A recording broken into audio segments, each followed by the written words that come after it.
ఆ బాధ్యత నాది అంటున్నారు హరీష్ శంకర్. అసలు ఈ ఇద్దరు కలిసి ఏం చేస్తున్నారో చూద్దామా? పవన్ కళ్యాణ్ ఇప్పుడున్న పరిస్థితుల్లో ఆయన నుంచి సినిమా కోరుకోవడం ఆశ. అందులో డాన్స్ కూడా చేయాలనుకోవడం అత్యాశ. అసలీ మధ్య కాదు. కొన్నేళ్లుగా డాన్స్ చేయడమే పూర్తిగా మానేశారు పవర్ స్టార్. అప్పుడే చేయలేదు. ఇప్పుడేం చేస్తారని ఫ్యాన్స్ కూడా డిసైడ్ అయిపోయారు. ఇలాంటి సమయంలో అదిరిపోయే సర్ప్రైజ్ ఇస్తున్నారు deputy CM. Pawan Kalyan screen మీద జస్ట్ అలా కనిపిస్తేనే ఫ్యాన్స్ పండగ చేసుకుంటారు. అలాంటిది ఆయన డాన్స్ చేస్తే ఇంకేమైనా ఉందా? కొన్నేళ్లుగా డాన్సులకు పూర్తిగా దూరంగానే ఉన్న పవర్ స్టార్ ఉస్తాద్లో చిందేయడానికి రెడీ అయిపోయారు.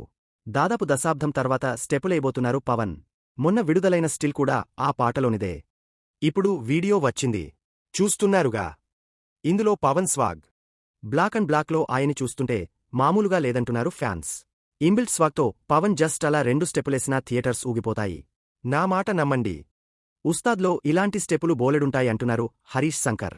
ఉస్తాద్లో వింటేజ్ పవన్ కనిపిస్తారంటున్నారు ఈ దర్శకుడు. అత్తారింటికి దారేది తర్వాత పవన్ డాన్స్ చేసింది తక్కువే.